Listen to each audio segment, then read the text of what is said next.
ngeen jëf ci seetaan beeg déglu bi mbokki xarit yi daleen nag jàmm ci seen émission sortie nag comme ni ngeen ko gisee rek ki ñuy dalal moom xam naa ne ñu bëri xam nañ ko ci Sénégal ak ci bitim réew mu di maître El Hadj Diouf nekki avocat waaye itam jiite parti bi di PTP parti des travailleurs et du peuple maître maa ngi lay nuyu di la dalal bàyyi la nga nuyoog suñu auditeurs ak téléspectateurs ci biir émission sortie. waaw di nuyu Sénégal yëpp mooy njiitu PTP di avocat yàlla dafi nekkoon na fi ministre nekk fi député aussi fukki at yëpp nekkal ko fi réew mi nekk député du peuple tey kon maa ngi nuyu askan bi ndax gëj naa sorti man na at daa ci temps yaay jàmme ba la woon waaye toujours rek bëgg rek di fas yéene di ñaan yàlla mu may ma nekk yoonu dëkk bi ma gëm nga xam ni anuma kii anuma kaa kenn xamul fan laa féete waaye ci dëgg laa féete lu ma àndaan yow boo wàccee dëgg gi rek ma dal sa kaw.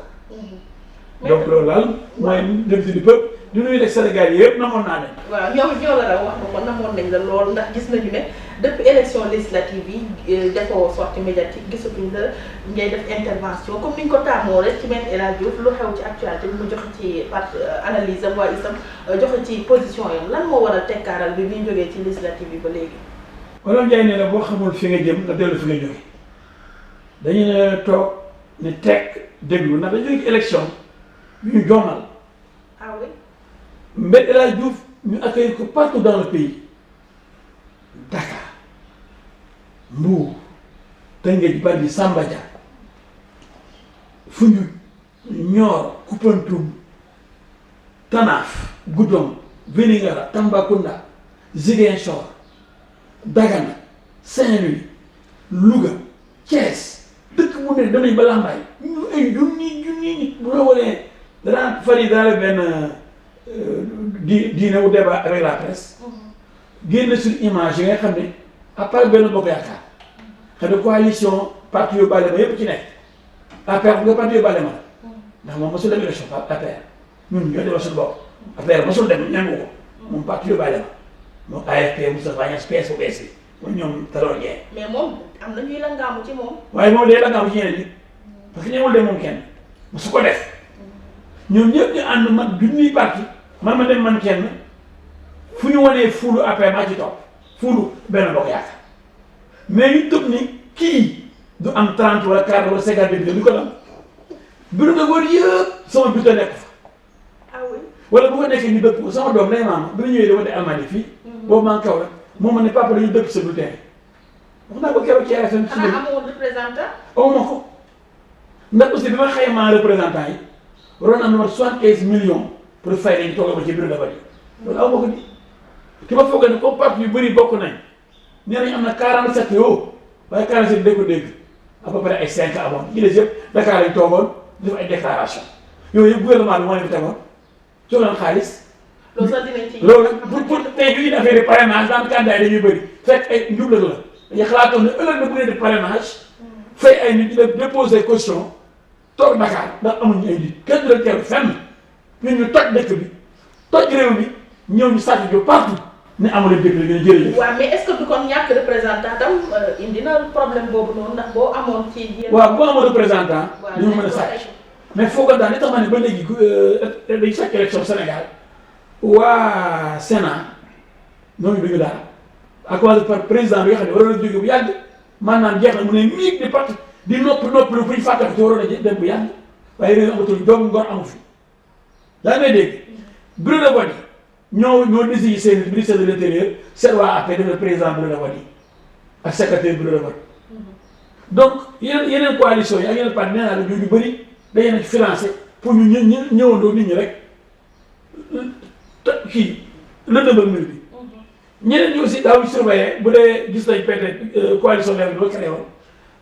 bu ñu tëbee surveillant bu ñëwee kenn duñu tudd ko am représentant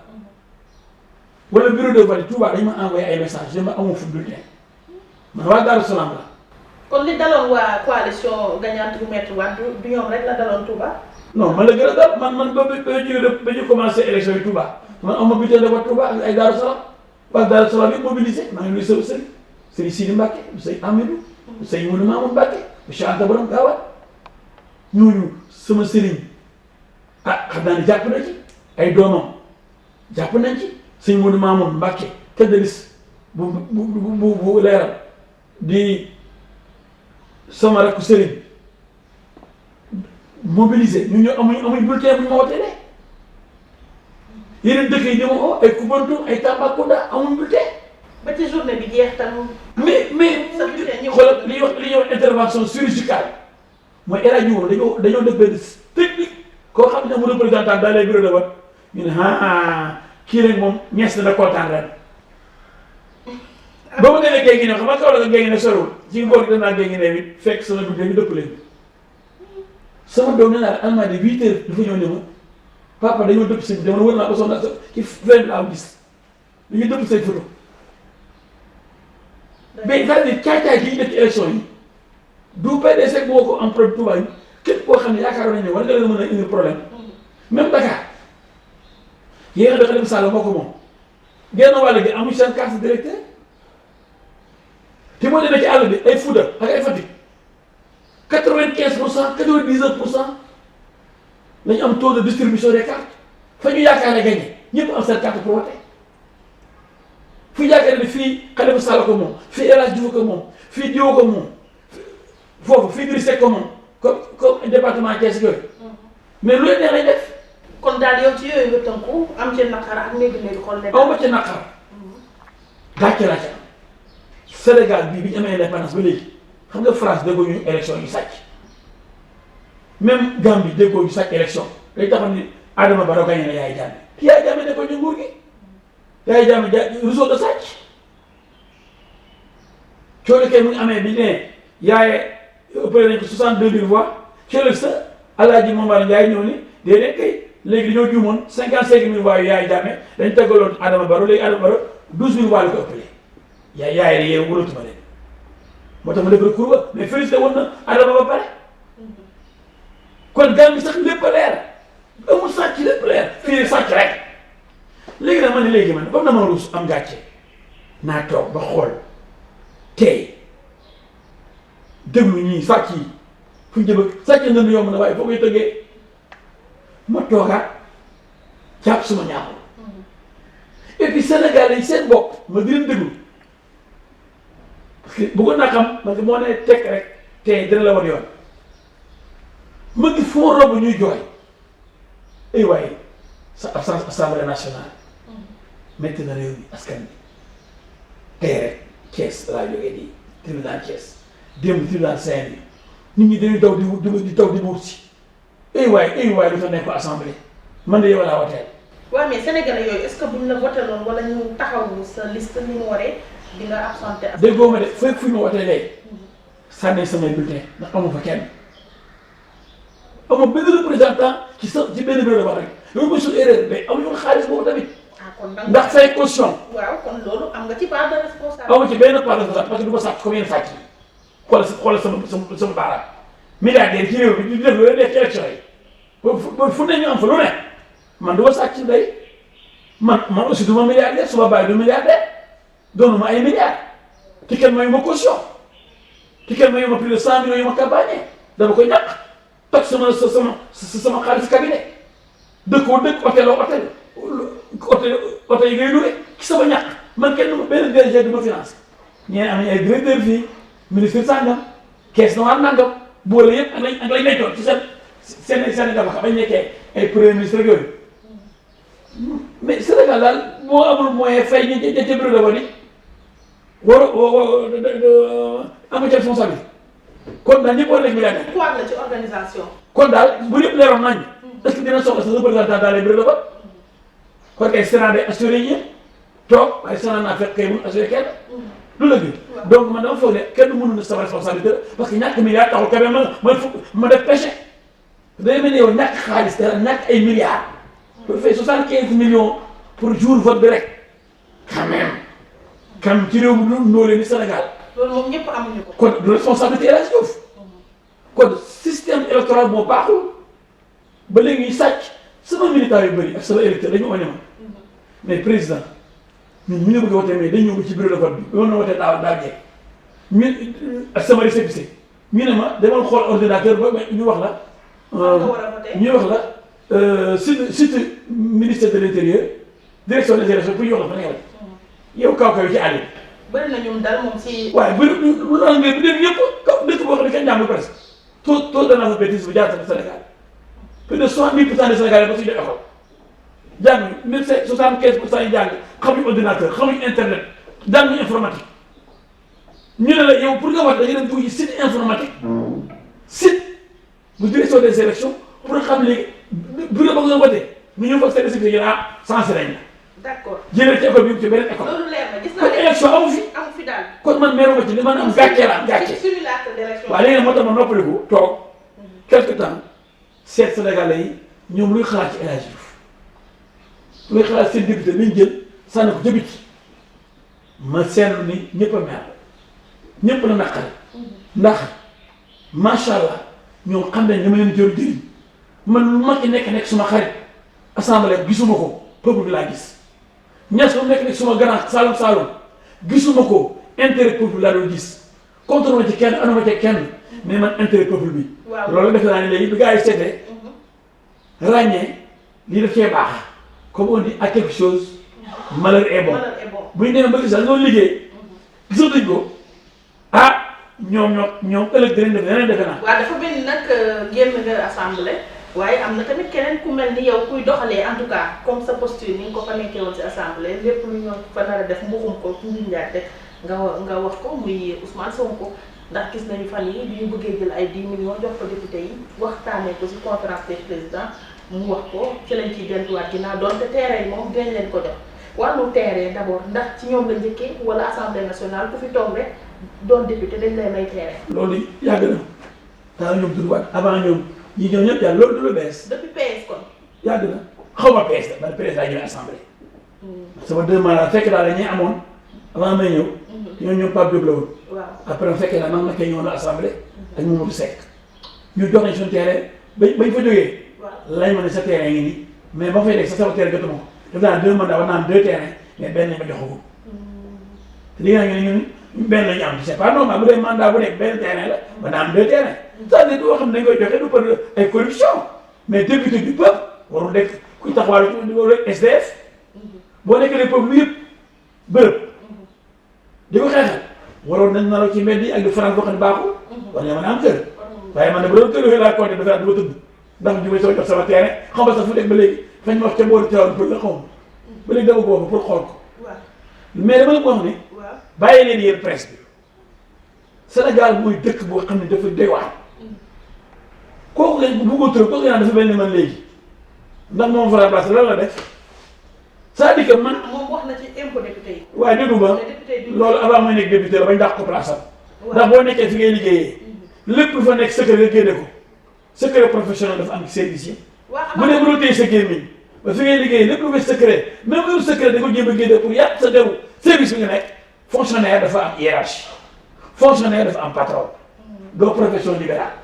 boo nekkee fenn dafa liggéey waaw Sénégalais dinañ ci kontaan ndax dina tax rek ñu xam. may ma ñëw Sénégalais yi seen bopp yi wayul nga xam ne ñoom toujours ay nouvelles lañ bëgg dégg rek nouvelles yoo xam ne yëpp ay fenn ay kàcc la alors bu fekkee da nga ne ci bëri dafa fenn ba ndëpp ba ndàq la nga wuti place feneen. ah peuple bi ñoo ko yóbbu foofu. dégg maa déglu plus forest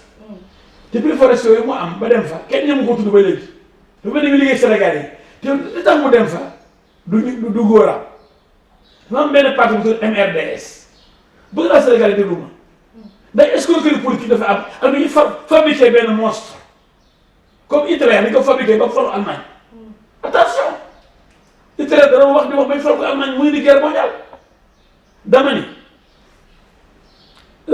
bi nga gisee ni. waaw mais moom Pastef. may ma ma àndal muy parti Assemblée nationale te ay vote sénégalais moom. may ma ñëw li ma pare muy MRDS. Imam Mbaye Niang moo ko jiite woon parti boobu ak yoonu askan wi moom ma jëy Mbodj ñoo ànd ak waa jooju noonu jiital ko te MRDS moom kenn rek élection yi passé député yi amoon na ñaar député moom kenn saa mu ànd ak kenn muy Imam Mbaye Niang ak docteur Mamay Dione docteur bu jigéen boobu donc Imam Mbaye Niang ak keneen ñoo amoon 2 MRDS amoon na 2 députés Imam Mbaye Niang ak docteur Mamay Dione kooku dox seen moyen ñu jiital ko foo ne am na doole MBDC amul benn député te amul bay passé 2 députés. waaw mais xëy na ñoom loolu choix politique la ñu. waaw bien sûr parce que bu fekkee ne commune la yow wala keneen kooku dañuy impressionné des fois nit ñi peuple ànd nañu mun kenn ak moom la nga amoon sa yow ba tax nga jiital ko da ngay foog ne bu ci yokk am na député yu bëri. lu dëgg fan yii ñaari député nga amoon bi ba 0 député nga am ndax da nga jiital koo xam ne amul ñaari nit foog ne am na nit mu jiite la moom mu jël plus fort si ngeen am. ci mbéy mi amoon nga ñaari député. bul wax dara plus fort reste ndax législature bi noo duggee assemblée nationale. d'accord mais man kenn la woon. waaw xam nga ne quoi man damay daloon soo man kenn. muy mairie Kaolack man kenn kon de benn bokk yaakaar yëpp 2012 benn bokk yaakaar laa bokk de fal Macky Sall ba pare ni ko doo may député de damay demal sama bopp. te dafa métti élection présidentielle. jàll dégg nga xam naa ne may wax. élection présidentielle jàll. immédiatement ñu def ci député président bi soog a falu lépp lay raflé. ok man ma taxaw jàlloog moom ma taxaw jàlloog moom. te maa ngi ba ànd ba fal ko ba dafa député moom foofu la doo koy jox ay doo ko jox. waaw léegi ñu dégmal yeneen élection mu di présidentielle 2019 waral nag coow ci dëkk bi rawatina gannaaw ba nga xamee ne ki ko war a organiser di Aly Ngouille Ndiaye ministre de l'intérieur. et puis foofu bëgg naa bi ñu jàll. bàyyi leen di comparer ay kuy wax assemblée ma nekkoon assemblée di wax ak di fen ak di sos naan dañuy joxe 10 millions assemblée 10 millions kenn mësu ko faa joxe dem naa fa 10 ans loolu ay kàcc la. nee nañ rek nañ ko bëggoon a joxe. bi y a de preuve. bàyyi leen ñu ñëw manipuler man maa ngi bëgg a dee c'est-à-dire benn mënu di manipuler conscience sénégalais ñëpp ay xaram waaye ñu garaaw a garaaw ku dangereux ku mën sos donc ci maayu sénégalais yi man nag. mais kenn génnul wax weddi ko ci. mais weddi nañ ko kay. mais gis naa Moustapha Niasse weddi ko président de l'institution. mouvance présidentielle. mani pourquoi PDS déggoo Madické Niang mi membre de la conférence des présidents ak Mamadou Diop Decroix loolu ma ne xanaa ñoom pouvoir bay àndal. tubaab dañ ne la kii ne di rien constant ñooñu waxuñ dara. dañoo weddi c'est-à-dire ki war a weddi ki war a weddi ñu ngi naan ñaar ñu weddi muy président assemblée nationale ak président groupe parlementaire Benno Bokk Yaakaar mais pourtant am na benn groupe parlementaire bu fa nekk. daan na ay non-inscrits non groupe parlementaire PDS. waaw dirigé par Madické Niang. Madické Niang avocat la xanaa kay mu tëj gémmiñam président Diop Decroix membre de la conférence des présidents. pourquoi waxul. parce que xam na ne xëy na bëgg ñoom dañuy opposition lañ nekk rek bu benn waay opposition mais am na ay preuve yu leer te mu ngi xaar ay. bàyyi leen encore nekk ay jàmbar bàyyi nekk ay góor jigéen ay jàmbar c'est-à-dire nit day nekk nit wala nekk tapet dama ni président assemblée nationale Moustapha Niasse du dëgg ay biiru ñi nee na ay kàcc la dañ nga loolu mais pourquoi xam nga bu nekkee ñaan opposition la waa ñoo dal opposition xëy na daf ko wuru sa démentir mais bu fekkoon li ma dëgg la ñoom ñooy taxaw ni dëgg la on confirme waaye yaa ngi choisir côté bi dañoo noppi rek mais am na ñu noppiwul. waaye nag 10 millions daa neex de da leen ko xañ de mën naa tamit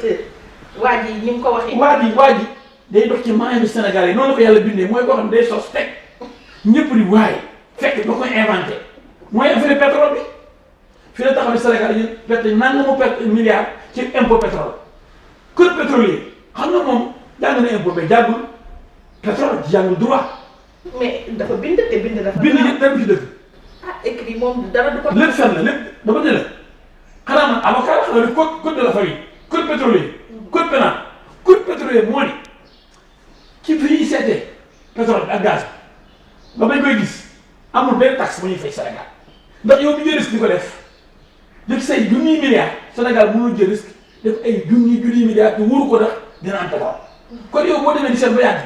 kii la ñëw ne jaay ma seet damay risqué nga jaay ko ay milliards doo fay impôt Sénégal kenn du ci fay impôt te kooku dañuy ay risque yooyu mën na ci def ay junniy milliards du gis dara moom da ko taxaw fee naan ba tiris jaayee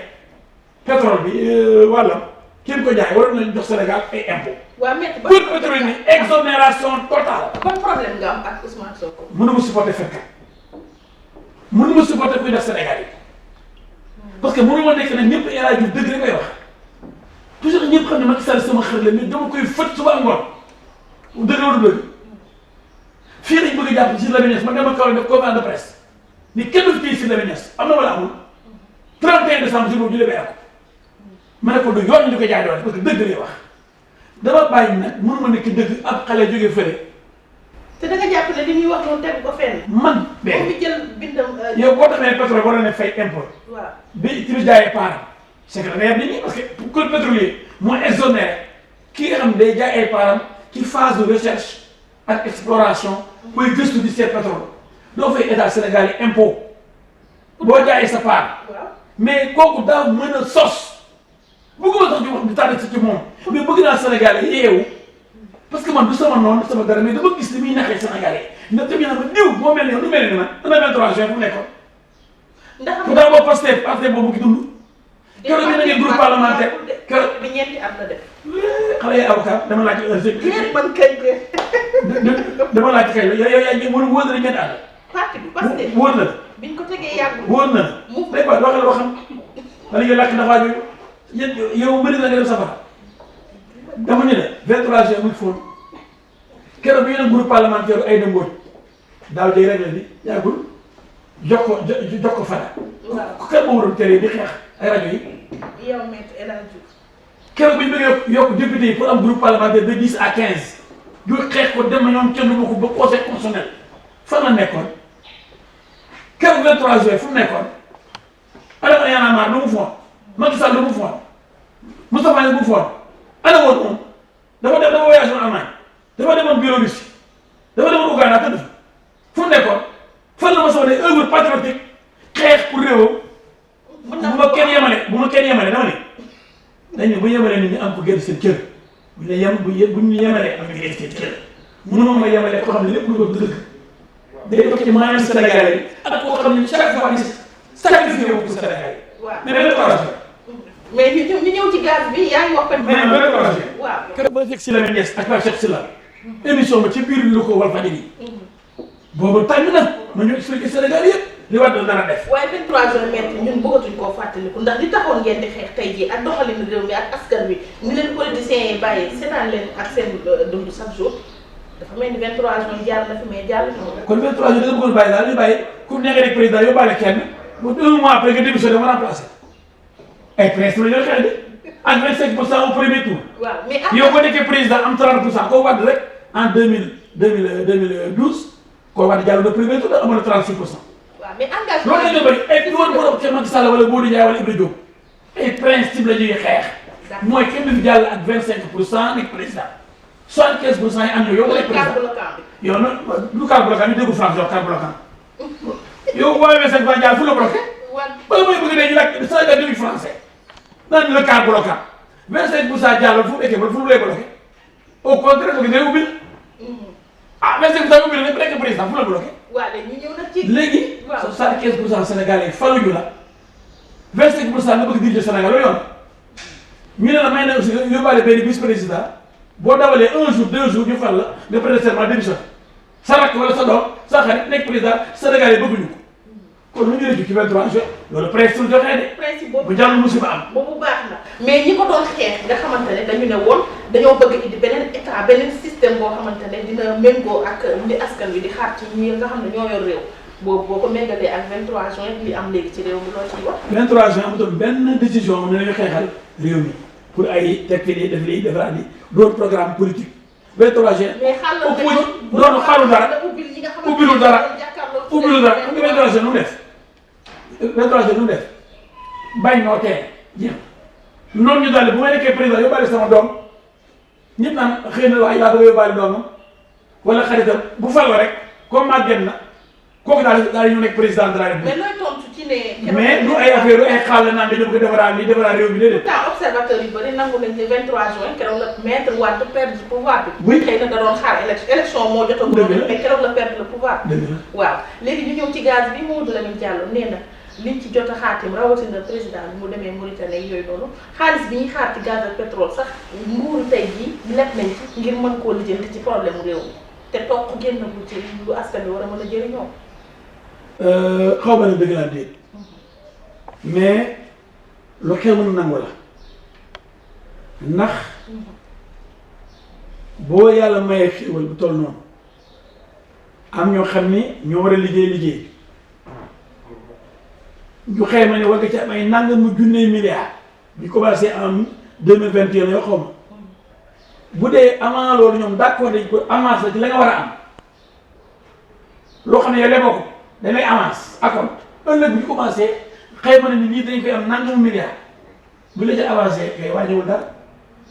xam aussi ñoom dañuy wax rek xam nga man lu ma contre nit damay nangu li yoon maye c'est-à-dire yoon mënu génn xéewal par exemple Sénégal sonn xiif am ay problème pour fay salaire par exemple wala enseignants yi di jëriñ wala leen yokkal wala ñun avocats yi yore suñu ñu yore suñu horaire fay ñu ba léegi. boobu daf may sax ci wàllu ñàkkum liquidité bi nga xam ne nee nañu moo am ci nguuru Sénégal. waaw loolu ci bi mu fay baxee. loolu la ñu waroon a toll mooy koppar xaalis la ñëpp di laaj te kenn mënu cee jot. waaw la naka dalee ca étudiants yi enseignants yi docteurs yi bokk nga ko avocat de l'état yi ngeen doon ci wàllu. liggéey ñettal ba léegi fayaguñu. kon liquidité amul ci. ah loolu lay nuru dafa mel ni Macky dafa laaj ci moom surtout laaj dafa mel ni Sénégal émergent la mooy Sénégal bu suuf bu dee da ngay émerger daal te mënatoo fay dara. ma ne ko émergence fu mu la yóbbu jooy mu wala Macky moom dafa laaj totalement mais nag du tere bu xéewal ñëwee oubien bu toll ni ñu am ay gaz ay pétrole ñi koy liggéey xayma ni chaque at war nañ jox Sénégal nangama junniy milliards bu ñu ci lebalee par exemple junniy milliards ñu def ay projet loolu ñu ne junniy milliards te war na am téeméeri junniy milliards war a ñëw bu ñu commencé kooku da ngay jël liggéey sa réew parce que ba léegi bi dafa doon xam nga Sénégal dafa doon. ba doon ci xalaat génération future yi. waxi daa fekk weesuwul loolu. dëgg-dëgg Sénégal lañ bàyyi naa fekk loo bañ Macky Sall loo bañ pouvoir boo xam ne kër gi dara nekk fi ki ëllëg bay nañ tool boo xam ne war nañ ca xayma nañ ko 10 millions ki gën a tool bi mën naa la avance 2 millions avant ñuy déqi doo jël sa doo di jël ko 2 millions en attendant ñuy déqi ndax kër gi dara nekk fa bala nga naan naa. waaye bu dee amaloo lekk amaloo naan. kër gi am na pays pauvre liggéeyee xaalis am na ay potentialité yoo xam ne am na ci réew mi bu ci kër gi xarañoon tuuti rek du soxla ñuy laal lu ñu war a jël déwén wala gannaaw déwén. sa ñàkk xam économie mooy loolu. bu dee déggoo ñu naan Sénégal dafa soxla investissement. waaw déggoo ñuy ñaan ay Paris dañu may xaalis. déggoo club de Paris bi dañuy lebal xaalis. dégguloo ay Union européenne dañu may xaalis. dégguloo coopération japonaise dañu may xaalis. parce que suñ dara baaxul abri provisoire yaa ngi ba léegi du ñu defal école yu baax ci xaalis bu ñu ko lebale du ñu ko avancé du lebal avance du ñu mën a wàññi ceeb bi ñu ko jaay kilo yu gën a yomb ak dibi ji man de ma jëloon léegi noonu lay def danaa gars yi bu dem def war ngeen jox ay téeméeri junni milliards ci pétrole bi avancé ñu léegi tout de suite ni nangamu junni milliards Sénégal naat ëllëg mu gën a teel naat encore ndax booba day sottee ko comme Arabie Saoudite ak Koweït. d'accord comme may nga leen loolu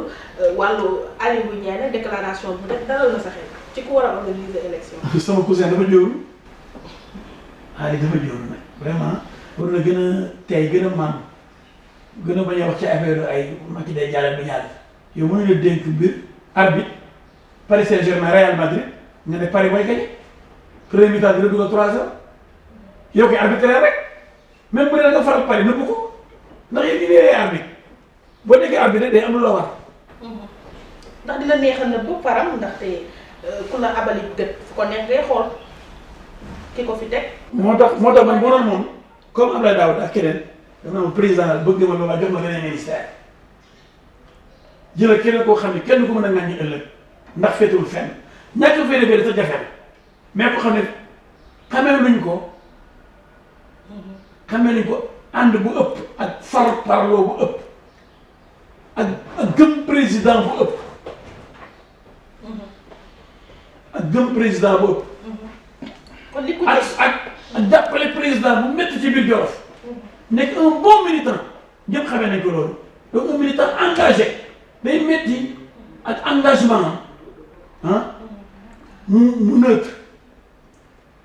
kon li ko jege di laaj maanaam. parce que Ali est trop partisan dafa fës moo gën a tën fës Abdoulaye Daouda Diallo moo ko ëpp responsabilité de par la mairie de Linguère bi muy gère de par le département de Linguère de par le Jolof qu'il gère mooy yaakaaroon Macky Sall ci Jolof kon kooku ci biir affaire dafa am position stratégique bu muy occupé kon dénk ko élection yi wóorul mën na bëgg sax lépp jaar yoon mais même bu ko jaarale woon kenn du ko nangu dañu jaarul yoon kon moom ci boppam moo war a bàyyi. dem beneen ministère. ban solution ngay proposé ñu indi fi koo xam ne faru fenn. mais waaw Abdoulaye defoon na ko Cheikh Gueye la indi benn fonctionnaire. boo xam ni moom naka njëkk xam na luy élection mënoon directeur des élections. def ko ministre chargé des élections moom élection rek lay gérer intérieur d'esprit ak Ousmane Ngom mi politicien àndoon ak Abdoulaye Wade léegi bu jàppale Macky Sall transhumance dafa xew loo xam ni ñu doy wax lu ñaaw lu salté alors ñoom ñëpp dem nañ lay fekk Macky mais Ousmane Ngom dana ministre de l'Intérieur ba Wade daanu ba mu daanu mais Cheikh Gueye boobu ministre chargé des élections waaw lu tax quand même Macky mënul def loolu mais li ma seetlu mooy Macky bëgg lu leer li gars yi naan comme ñaa El Hadj bëggul lëndëm nay leer Macky bëggul leer nay lëndëm moo tax mu teg fii Macky daal moom depuis ay carte électeurs yeeg wala ay 52 milliards carte yi ba léegi di jot dañuy seen carte soo gars yi Macky ak groupe dañu ne ay cuune administration cuune incapable ba pare yow noo nekkee Sénégalais wala wata doo wote lu mat ñaari millions Sénégalais mais fu ko teg wala élection yi passé bu ma demoon assemblée métti wu ma ndax élection amul ñu gis nag ci actualité bi am na leen loo xam ne fës ci mu di rapport Amnesty International bi nekk fii ci Sénégal bi ñu ko génnee wane nañ ne Sénégal ci wàllu àq ak yelleefu doomu aadama dañ cee am vraiment dellu ginnaaw bu fës ñu jox ci ay exemple procès Khalifa Sall jox ci exemple lenn ci ay nit yoo xam ne dañuy faatu ci biir lien de détention ak yeneen teqatal yoo xam ne mu di ku bëgg a marche ku bëgg a def sa benn activité boo bokkul ci nguur duñ la dox sañ-sañ bi ndax validé nga boobu rapport. waaw validé naa ko 100%. pourtant premier ministre génn na daggee ca lanka ne moom amul ñoom lu ñu leen di jox ci leçon ndax ñoom li ñu bëgg a défendre mooy góor ci génn. waaw loolu moo arrangé premier ministre loolu mën a wax côté boobu premier ministre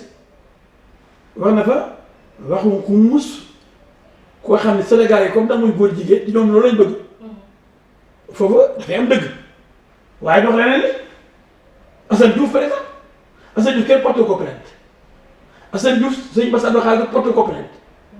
ñuy jaay waana naan Bass Abdou Khadre la saaga fu mu ko saaga ak kan moo patron da ko saaga fan la ko saaga Assane Diouf ñu ne dafa attaqué benn tarixa ban tarixa la moom murid la fu mu attaqué murid yi fan la ne murid baaxul dañu ko sosal téye ko ndax mere nañ ko ndax saaga dana ñoom saaga na ne saaga seen i jabar waaye téyewuñ saaga seen i xarit jamono yi leen di saaga mënuñu ko jàpp ci ndax loolu ñu bëgg koo jàpp bu ndax keneen mu boo keneen bu jàpp ko mu boo Bass Abdou Khadre mu ne ma man li wax man awma ci problème ma suma ko porte plainte te Assane Diouf depuis juróomi weer bu ngi prison juge ba léegi na ma ko àndal dañ la 6 mars bi àndal maître procureur moo autosaisir ne kii trouble à l'ordre public lay def waxul trouble dafa saaga tarixa bu xam ne mën nañu histoire waaw ban tarixa la saaga ne dafa saaga sëriñ boo xam ni dafa am culture religieuse sëñ Bass tudd sëñ Bass Abdou Khadre kooku ñëwoon porté ko plainte procureur kay de booba moom ñu saaga kenn ku lewul ni procureur Assane Diouf saaga na ko na ñeme di mën la saaga waaye bu mu boo keneen Macky Sall na xam ne Assane Diouf saaga na ko ak jabaram na ñeme ne ñun la saaga mais buñ booboo Bass Abdou Khadre nit day ñeme dëgg. lu ñu war a ragal ci Assane Diouf bu fekkee ne bëgg nañoo jëflanteeg moom. Assane ni mu yore ko bëri moo tax xëy dafa yore ay bomb ñoom bi ñu bëgg ne ñoom ñoo ko fi yóbbu ñoo bëgg a mbubboo si Bass Abdou Khadre mais li moo ko fi yóbbu parce que da leen a xamal. dañoo bëgg a latoo mbiru sëñ Bass Abdou Khadre tarixa murid pour mën cee téye. voilà pour mën téye Assane ñëpp naan waaw li muy waxee war na ci mën a boole sëriñ si porté ko plainte bi pourtant tax na saaga procureur te porté ko plainte yow dafa autosaisir yow journaliste bi di ko saagal te autosaisir boppam moom mi le maître des poursuites moom mi téye kilifa doomu président yi moom mi téye ay maire de Dakar pourquoi ñëwul téye Assane Diouf président de la République pourquoi mu ñëw di ko offensé wala di ko saaga lu dëgg ngeen naan Assane Diouf dafa attaqué murid yi dafa attaqué Bass Abdou Khadre murid yi porté wu plainte parce que attaqué wu li ci la bokk Bass Abdou Khadre porté wu plainte ndax nee na amul lu koy toppee loolu lu indi. ñuy jaay naa fekk ba pare tey ko fi ñeenti weer juróomi weer di ko souffrir loo bàyyi ci benn chambre benn néeg moom kenn du wax ak kenn pour mu dof wala mu dee. dañ koy torturer wala torture moral la yow amoo koo waxal ñu ne benn nit du ko seet ku lu mokkam jabaram jóge Amérique ñëw ñu ko doo ko gis ndax am na certificat de mariage ma ne mais man je suis assermenté du ma fay kii Malika mooy jabar te ñëpp réseaux sociaux yi xam ne Malika mooy jabar Assane ñu ne ko doo ko gis tant que ñu ne certificat de mariage man de juge bi yow booy voyagé da nga yóbbaale certificat de mariage Sénégal yi kay woo ci voyage yóbbaale certificat de mariage comme bi mu ñëw xamal na ne day yóbbaale certificat de mariage te ma ne avocat jëkkëram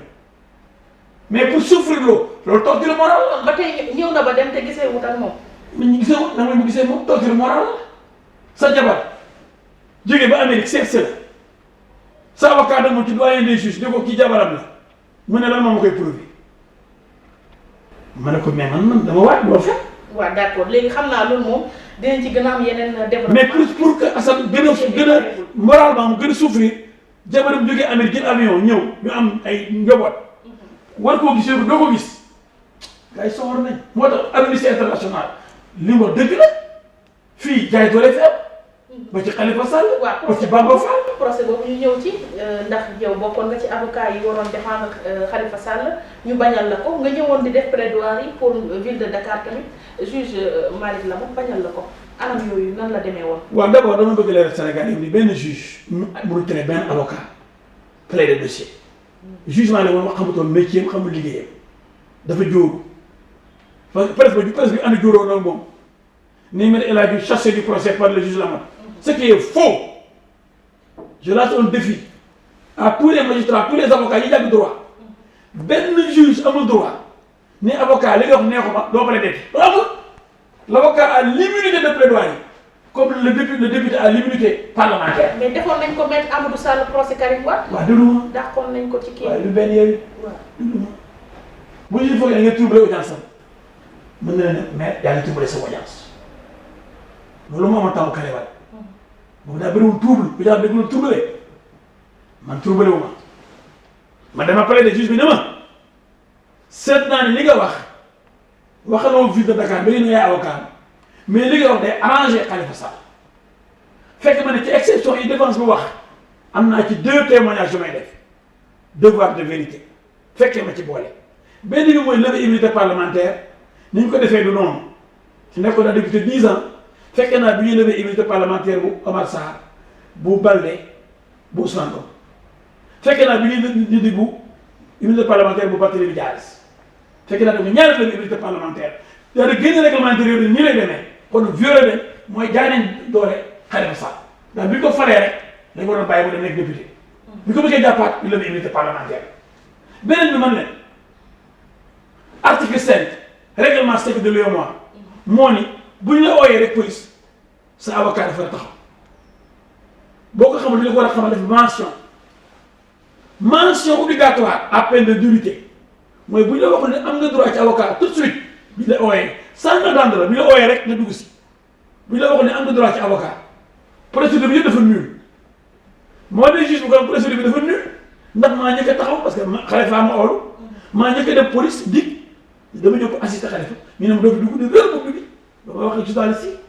def conférence de presse kon kay non seulement mayuñu ma mais dafa ñu mentionné ko jëlal avocat dañ ko aaye avocat te yoon na ne bu ñu la aayee avocat joxuñu la mentionné jëlal avocat bu la neexee yaay tànn bu neex da nga ne jël bu kenn bu ñu la ko waxul rek mention doit être faite à peine de nullité mention que yow wax na nga jël avocat far avocat yi ñëw doo fi dugg El Hadji may kon kay Khalifa yoon nee na topp bi ko topp c'est nul ba ma leeralee loolu rek président bi ma man nag seetlu naa ne yow nekkoo pour ville de Dakar kon li nga wax dafay day arrangé Khalifa kon yow dafa plaider ma ne président bi jóoru na ni ma ne la ma dafa jóoru naka war feeñ moom li may plaider yoonu nekk bu ma plaider loo xam ne baaxul ci sama client président ville de Dakar mën na ma oo ne ma jëlatuñ la ñu ñoo la jëloon nga lay fay fayatuñ la demal yor keneen booy plaider nit tribunal plaider boo dara baaxul ba dugal sa client yow ni juge bi nekk client mën nga fay million nga taxaw ci baar bi wax waxi dof wala wax loo xam ne da koy dugal juge bi day déglu ba nga pare mu daa joxe verdict waaye du leen Samba Ndiaye mii la jël ni nga waxee day mel ni Ibrahima Diop mii nga ànd kon yow doo waxati ma ne lii dama suñu ambaat demee ba léegi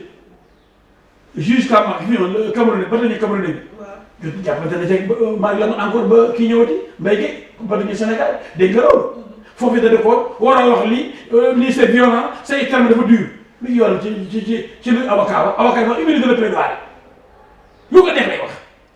mu ne ko mu bëgg yemale avocat yi rek monsieur Fall sanction bi jàppante moom ndax foo waxee lu xam ne day arrangé Khalifa Sall rek moom mën a dee waaye ñee ànd ak état bi di wax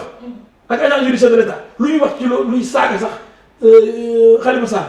ni sàcc naa lii te Khalifa du sàcc day bàyyi mu jàll kon ñoom di jóg pour tëj Khalifa Sall loolu leer na. ku la dégg mbaa xelam dina dal ci jugement procès. mais wax naa ci benn interview bi yëpp dañ ko tëj ndax juge bu bëggoon lu leer rek bi ba pare day article 5 règlement 5 de l'UEMOA exception boobu da koy vidé xam nga exception yeneen la vidé mais boobu ci yéen rek yoon dafa ni bu ñu violé droit prévenu bi waxuñu ko am nga droit jël avocat bi ñu ko ooyee police dañuy arrêté procédure bi yëpp jeex na kenn du àtte kenn nañ ci fond comme juge bu bëggoon jàmm rek bëgg na yi ñu leer day laaj wala kii ci teg baat. waaw juge boobu daal di jox rendez-vous askan wi ak Khalifa Sall ak ñi ñu jàppandoo ci caisse d'avance bi le 30 mars prochain am ñu ne nag dafay yàgg ndaxte toog di xaar dinañ ma tëjee bu ñu ma tëj diiru plus de 30 jours dina xaw a métti si ñoom ak seen njaboot ndax ànd nga ci. loolu encore ñi xamul droit xamuñu tribunal ñu naan dafa yàgg dafa gaaw sax ndax à peu près weer rek la jox pour àtte alors que dossier bu mel noonu. ak avocats yi ni ñu bëree ak prévenu yi ni ñu bëree diggante Khalifa ba ci Mbaye Touré ba ci Yatma Diaw ba ci ñeneen ñi ba ci inspecteur trésor yi fa nekkoon. percepteurs yi ak femme boobu donc ku ci nekk nga war a bind li ko tontu ci ak avocat bari la mu ca wax agent judiciaire la mu ca wax défense bii de Dakar plus de 40 avocats kooku war nga jël plus de 2 mois pour bañ a juum. da ngay rédiger jugement bi di bind d' après kii ni wax d' après nii d' après di ku ne nga tontu ci kooku boo ko paraxee pour le 30 mars dafa jege pour man kon pression amul bu leen yéen a xamu leen yoon ay pression amul ba atta nañ la Khalifa toog na lu mat presque fukki weer ak benn prison. le 7 mars sax lay def. waaw léegi mat 1 an donc résultat buy génn dans 30 jours ba pression la. amul pression. ku nekkee fukki weer ak benn. kon dama ne yéen ñetti weer ñeenti weer bu ñu firi la. ngay am te xam nga ne yow defaloo dara yow Khalifa. dara dafa ko dara loo xam ni Lamine Gueye Samba Gueye Lamine Diack Mamadou Diop Pape Diop ñu ne leen état bi de day leen bind ay ceeb ak dugub jox leen seen fonds politique état bi la ko sant bala inspecteur du trésor yi génne 30 millions yi chaque mois 30 millions loo xam nga fonds politique la léegi pour lu wane ne fonds politique la 30 millions par mois kon normalement war na am appel d'offre kon loolu du 15 avance de 15 avance de weesu 3 millions loolu pour caisse d'avance urgent ay boulons yu ay ampoules yu war a changé yooyu mooy caisse d'avance mais commande bu amee 30 millions des fois bëgg naa mu leen Sénégal déglu leen 30 millions yooyu marché 30 millions appel d'offre la laaj mais mieux mais du trésorier buy fay mairie boo commandé valeur de 30 millions ceeb bu dugub mairie doo ko fay mairie xel ko yore xaalis sax percepteur mooy def chèque du trésor wala virement dégg nga de bu dee ceeb bi dugub bi normal la percepteur moo war a fay mais c'est parce que commande boobu amul formalité la ko wax état bi mu xasatoon mairie di jaay ñoom it ñu ànd ci donc état bi nul ne peut se prévaloir de sa propre turpitude état bi moo ne man état dof laa yëfu dof laa bëgg yow Lamine Gueye yow Samba Gueye yow Lamine Diack yow Mamadou Diop yow Pape Diop defal ma ay fausse facture di ko sax def mais waa kii koy def kii régie financière bi DAF bi ñoom Mbaye Touré ñoom Yatma préparé ko indil ko inspecteur du trésor yi génne xaalis mënoon nañu wax inspecteur génne xaalis jàmm facture comme ni ñu koy génnelee Moustapha Niasse ak Tanor Dieng ak Macky Sall ak Aminata Tall saa yu génne ay fausse facture mais bañ koy def boobu amul état du Sénégal avant indépendance 1923 yëfu def la woon. ba léegi xaalis baa ngi fi. non depuis ay ñeenti at ñu dañ ko tëj voilà pour wane ne fonds politique la. léegi état bi nee na inspecteur bu leen fay ne 30 millions par mois depuis 4 ans depuis que Khalifa gagné waat mairie bi. depuis 2014. waaw kon nga xam ne fonds politique la woon. laa yëpp 30 millions amatul de. xam naa ne le 30 moom dinañ ciy gën a am ay. waaye le 30 man dégguma dara 30 bi xel kenn dalul. ndax réew ku la abal gën yàgg wala ku la abal gën fi mu la xooloo. ku ko neex rek ngay xool. kan moo fal juge ku leen tabb dégg ñu naan sax léegi Ismaïla Madior boo xam ne day jéem a dox ci maanaam ne ñu ma bi daan wéy dañuy def benn comité nan la ñuy dindee président. daara kooku naxee bàyyi kooku nag moo gën a grave ci Sénégal. l'homme le plus dangereux de ce pays il s'appelle Ismaïla Madior Fall. un homme dangereux comme le soi-disant député là dof boobu nga wax léegi nii ñooñu dañuy toog ci banc nit ñi. ah oui professeur Ismaïla Madior. professeur la boo xam ne vraiment même sëy yi war a yore sëy yi koo xam ne mënuloo da bu waxee li nga xam ne kii dafa tey nii ay dof quoi ñëpp ay élèves rek quoi moom professeur xoolal télé ko yàgg da ko wax ak UMS dañuy wax séparation des pouvoirs est-ce que président de la République mën na présider assemblée nationale. déedéet. waaw pourquoi président du présider justice. moo ma jaaxal. tu ngi ne séparation des pouvoirs pouvoir judiciaire pouvoir législatif pouvoir exécutif pourquoi mooy nommer juge tu nommer ministre est-ce que juge dina nommer ministre est-ce que président est-ce que assemblée dina nommer ministre pourquoi pouvoir judiciaire bi pouvoir comme ñëpp am indépendance am théoriquement bàyyi beneen pouvoir bi di nommer benn ministre de la justice ministre bu ndaw a ndaw nekk chef de toute la justice c'est pas normal. moo tax ma ne man sama parti bi nekk au pouvoir dañuy supprimer ministère de la justice. waaw dox ci leneen ñu jeexale ci dossier en tant que avocat bi nga doon ci lii maanaam traque des biens mal acquis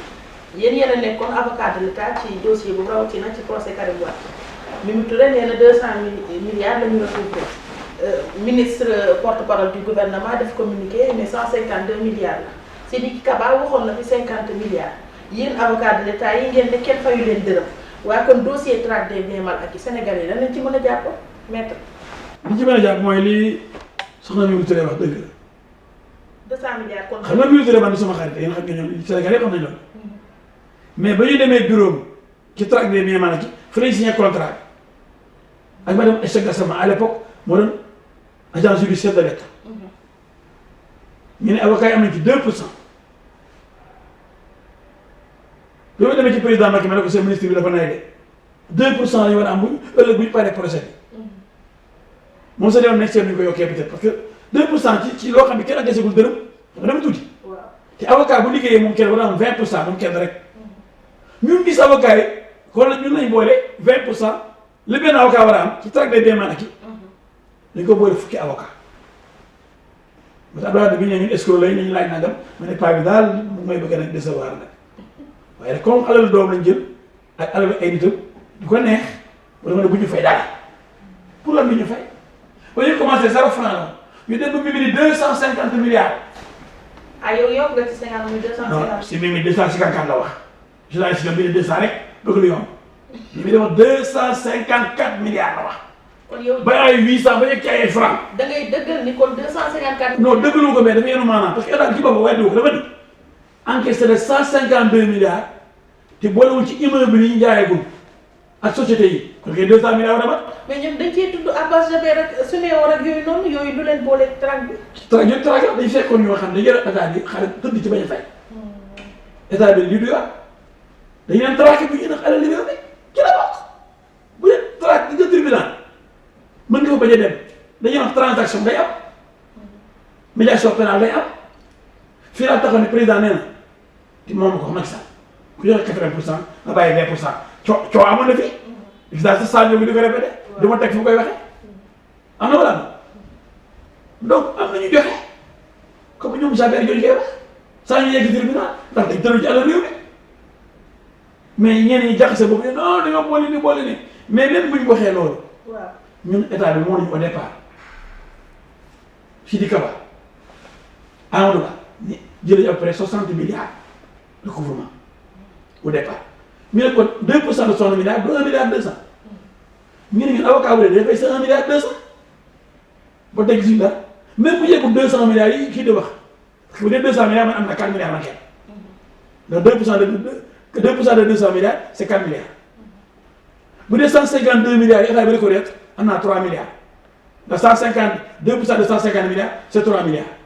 kon état bi li may reconnaître rek war na ma fay 3 milliards ñu nag loolu doy na comme ñun. yéen 60 milliards ngeen déclaré wu nëbb li des léegi feeñ ñeen waaye comme d'accord nañu ngeen fay ñu 1 milliard 200 yaa xëy fay nañu suñu xaalis. ba léegi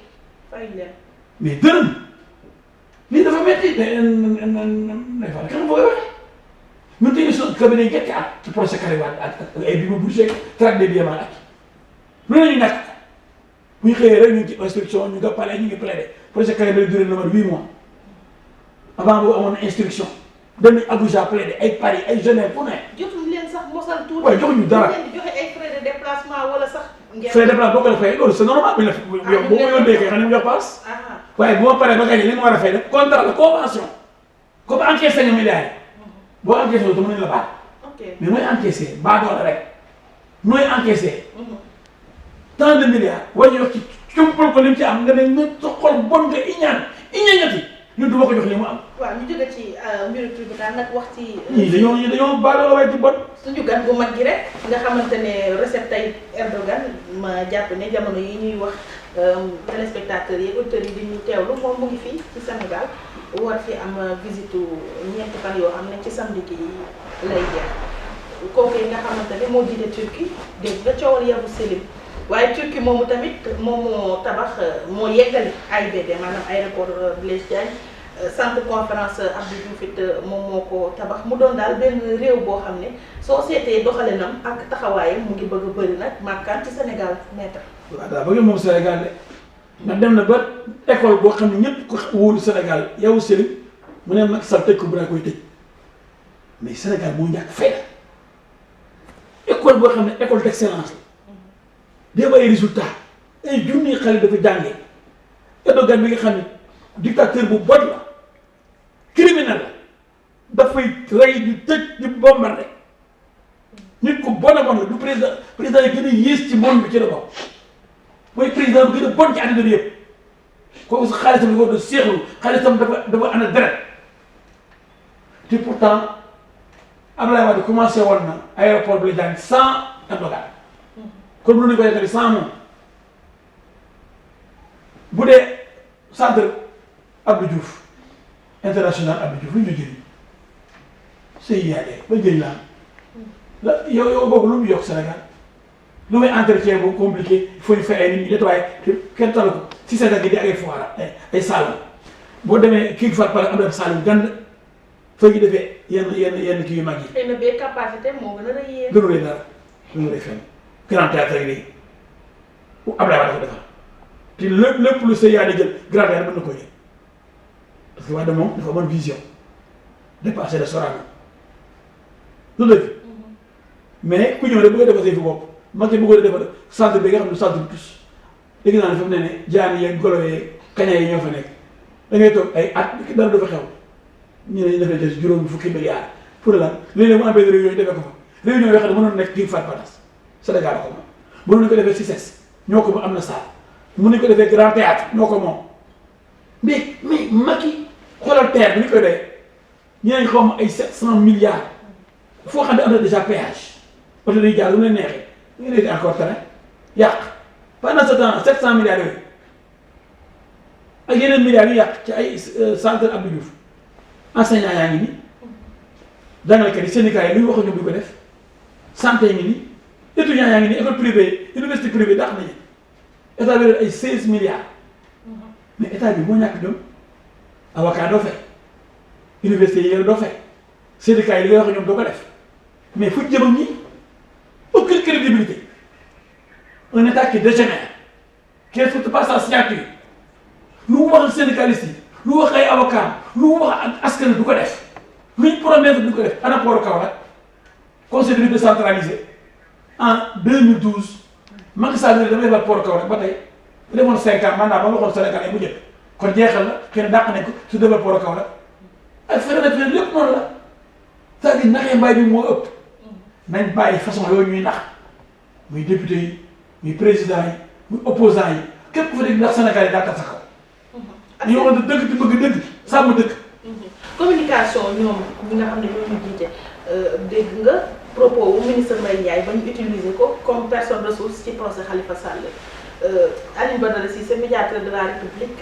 ay bés bi ñu génn wax na ne élection yi passé li fi am naka sa dul noonu lañ ci gis te dara normal ci waruñ ko reprendre ak Alioune Ndiaye ministre de l'intérieur li mu wax ne dina fexe ba président Macky Sall jàll premier tour APR ndax amuñu problème ci seen biir bu fekkee ne ku nekk rek boo daggee ci langue ba wax lu keneen xalaatu wala lu loxo di daree génne. waaw xam nga dëgg rek moo neex yàlla bëgg dëgg Mbaye Ndiaye dëgg la dama ne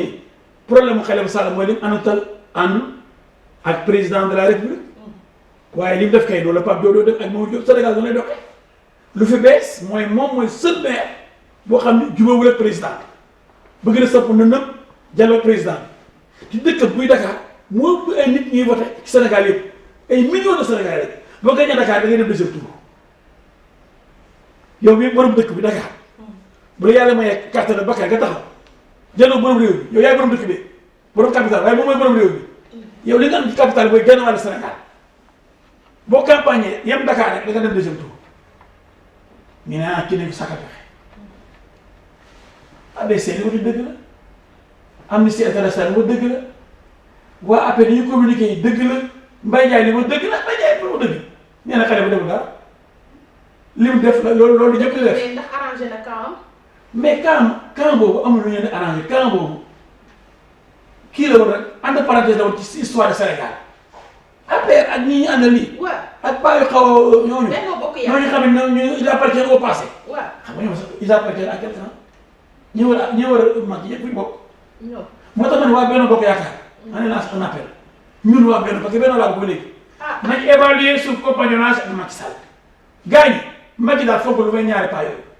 ñu des ñëpp nañ teg ay escalier jaar seen kaw te li ma métti ci président Macky naa ko wax tey référendum bi ni méttee woon dañu dajale kii far place bi Benno Bokk Yaakaar ñu fexe ba gañe ko ba tey amul réunion remercié dégg naa ci sama gars yi doon dafa des ba ñu paree seen élection législative yi ba léegi waa Touré pour remercier leen waaw loolu lu muy dund mooy war waaw léegi président yi mën nga yow ñi nga ànd da ngeen di war rek fa toll waaw ba kañ am leen fayda yéen Benno Bokk Yaakaar yéen soi-disant parti yooyu yóbbaale am leen personnalité